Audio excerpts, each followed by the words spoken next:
Hey everyone, this video is about Sailor Moon Crystal episode 9. This is my review slash thoughts on the episode, which I thought overall was an amazing episode because it had a lot of emotion.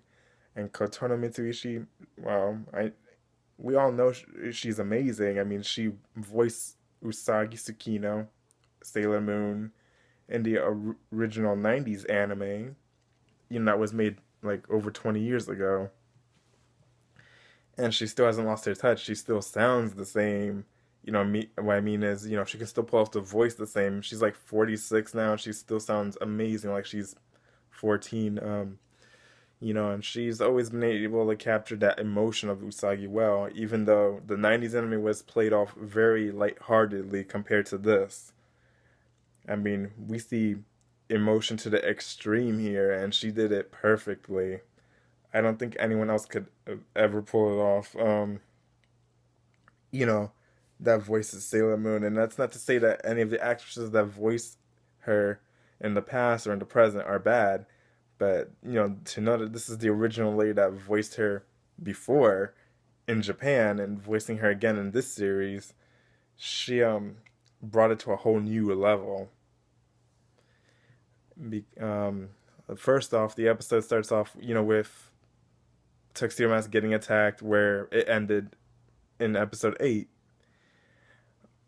And it kind of shows him having like a flashback moment to remembering that something similar happened before, where he went to protect, you know, um, Princess Serenity, being Sailor Moon in her past life.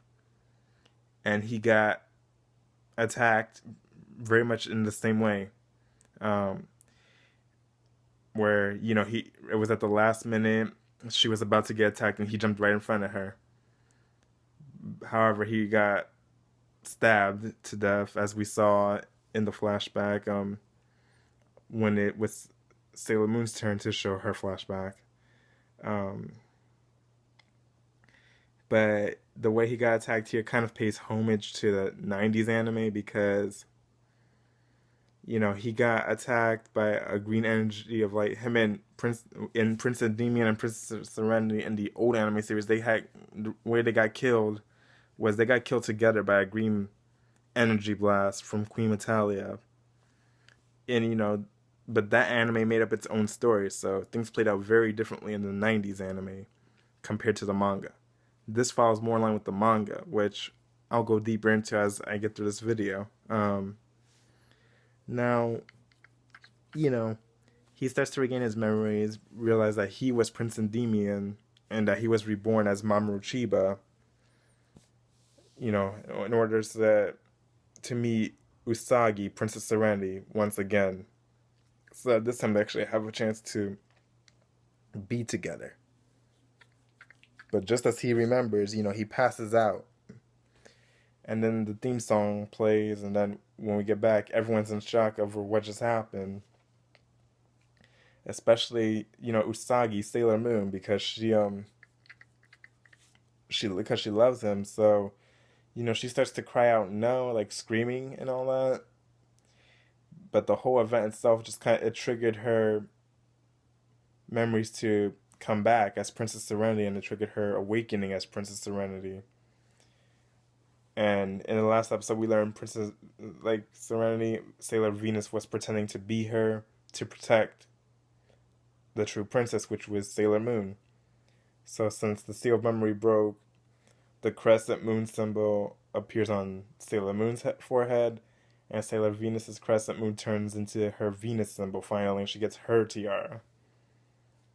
So the other girls realize that Sailor Moon, she's transforming, and she becomes Princess Serenity in front of them all. And immediately they all recognize her once they see the dress and everything else on her. And the pocket watch that Usagi had in her pocket, it comes flying out, and time starts to go backwards on it. It starts to go backwards, and she starts to remember, the last day of her life, with Endymion, when the Moon Kingdom was under attack. And you see that she was about to be attacked, but he jumped in front of her. Um, Once it all comes back to her, sorry about that. For my allergies are acting up for some strange reason. But anyway, back to what I was saying. You know, she remembered all that, and she finally realizes, wait, I know why I'm in love with you so much now. You're Prince Endymion, my beloved. And the earth was deep magnetic blue, just like your eyes. I remember thinking that. You know, she talks about how she would always go down to the earth to look at him, and eventually they end up meeting and end up falling in love. Even though she tried to fight against it, but you know, because in the flashback they showed, she even says it like, we have to stop seeing each other because people of the earth and people of the moon must not get into a relationship. It's God's law, you know. I can't fall in love with him. I mustn't. But it happened anyway. And then they show, like, you know, the Moon Kingdom's under attack. He's trying to halt the army's advance, being the Prince of Earth. You know, he's trying to say, okay, this is pointless. We have no reason to attack them. You know, stop it. And they show, you don't even have to guess. You know who this is, Queen Beryl. You know, she's there saying, you know, Prince, are you betraying the Earth? But she's also jealous, and you can clearly hear it in the vocal tones of the character, because she focuses her attention, changes it. You know, she changes her attention from Prince Endymion to Princess Serenity and goes to attack her, but he jumps in the way, so he gets killed instead. Which we hear the sword slashing, we see the blood flying through the screen, but they don't show when the sword actually hits him. I guess because they wanted it graphic, but they didn't want it that graphic, you know, because it would have been too much. And there's a lot of superhero shows where they do things like that. I could think of like Justice League, for instance, where they've done things like that, and Superman and Batman, where, you know, they didn't really want to show it as graphically, even though it is pretty graphic.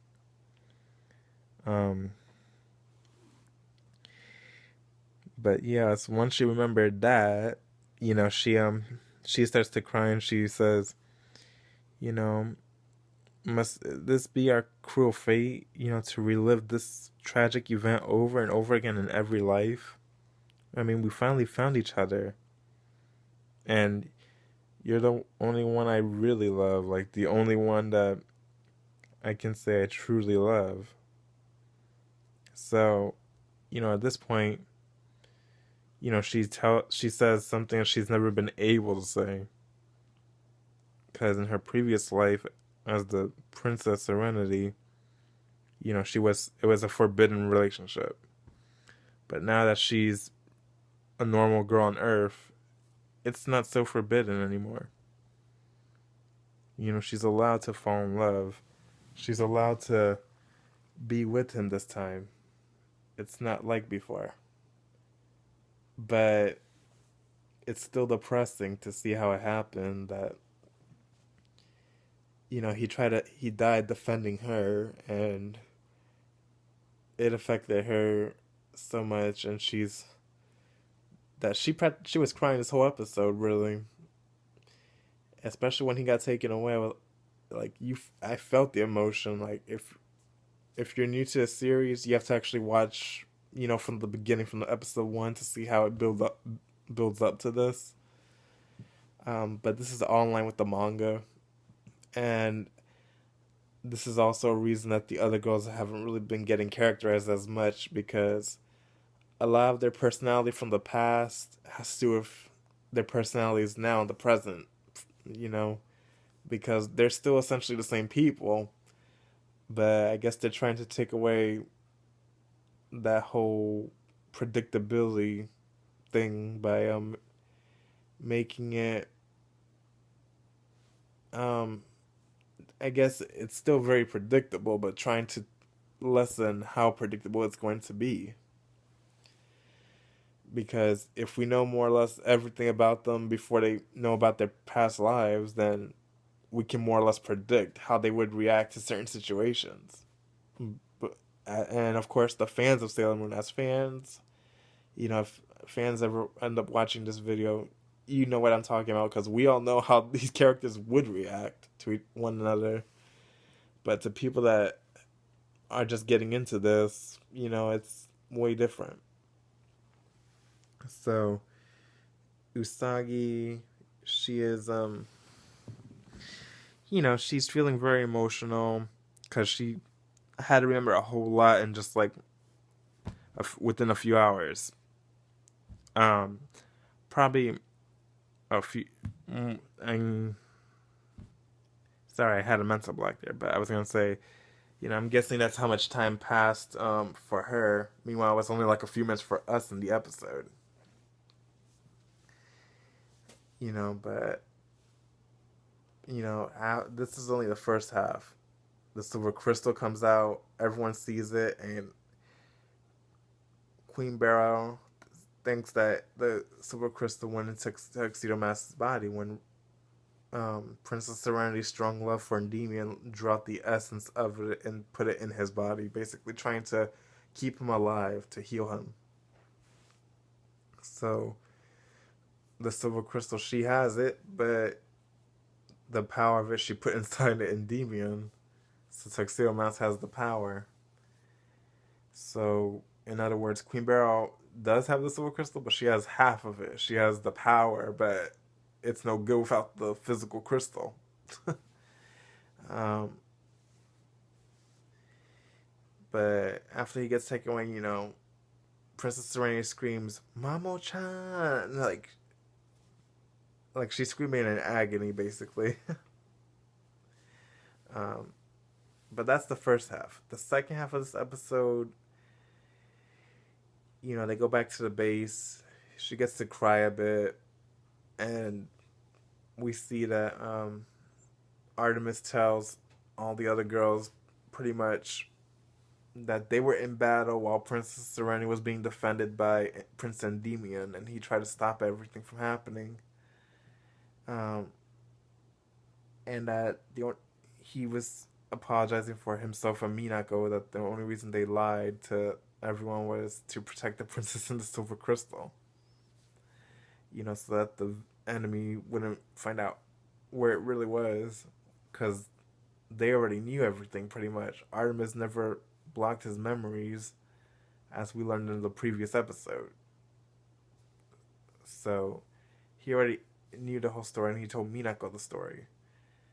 Which is why, when we make it to this point in the episode, Minako says, Sailor Moon, no, Princess Serenity, do you remember everything? Do you remember that I am Sailor Venus, the real leader of the Sailor Guardians? And that our mission was to protect you and everything? And do you remember Silver Millennium?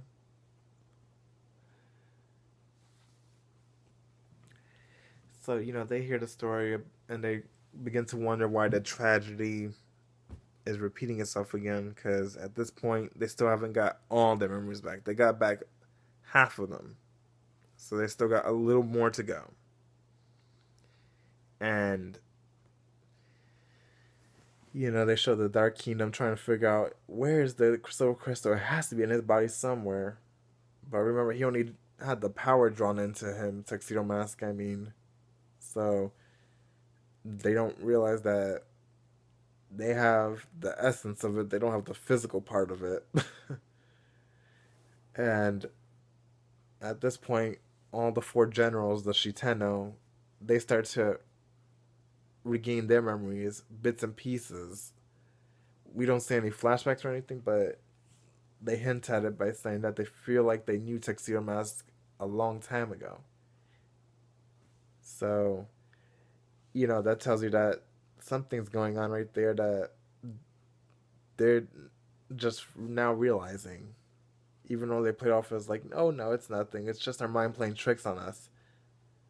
Um, but that's not the case because in the next, I'll talk about it in the next video for the next episode. But it's a pretty important plot development. And then it jumps into a nightmare that Usagi has where, the Dark Kingdom sees Tiamat as useless, so they just kill him. They disintegrate him in her nightmare. And she wakes up crying. So I guess she's been like that for about a week or so. So all the girls go to check on her. And the mother says, sorry for worrying y'all, but she hasn't come out her room. And when they finally open the door to her room, they see that her hair is all silvery. It's getting longer. She looked almost like Rapunzel in that moment. But they cut her hair. They start to bond with her. You like this length? Where's the silver crystal? And she remembers what happened. She starts to think about Tuxedo Mask, how he was attacked, how they took him away, and how she wants to save him. But she doesn't feel strong. So they gave her that reassurance that, yeah, you're strong. We know you can do it. You make us smile, and as Princess Serenity, you made us smile. But she says, but I'm not a princess. And this is where Ray-chan, Sailor Mars, comes in to say, you're right, you're not a princess. You don't have to follow the same path as Princess Serenity. You were reborn as you for a reason. Saying that as more of a friend, like, it might seem sarcastic, but she was saying, like, no, you're not princess. You're a normal girl. This time, and that's Mako-chan. She says, we're here to help you fulfill what you couldn't fulfill in the past. With Minako saying, we are all prepared. Everyone is here to help you.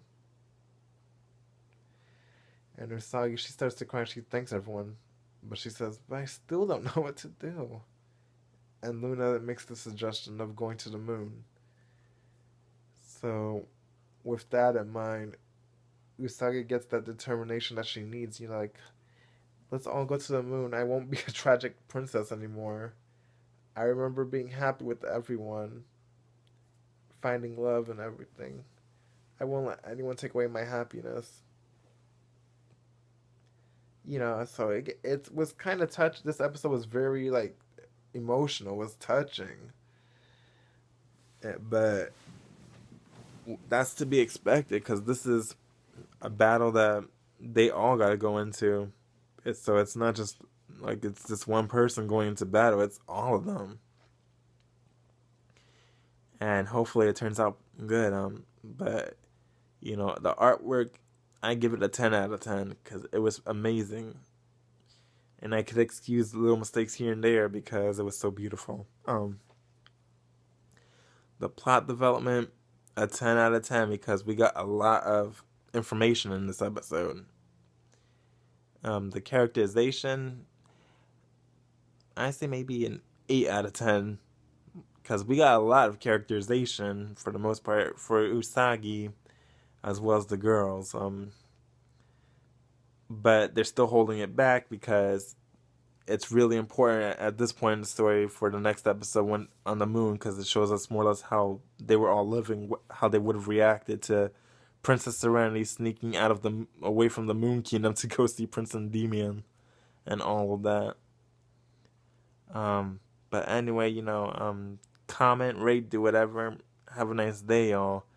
Hope you enjoyed the video, or just I like to.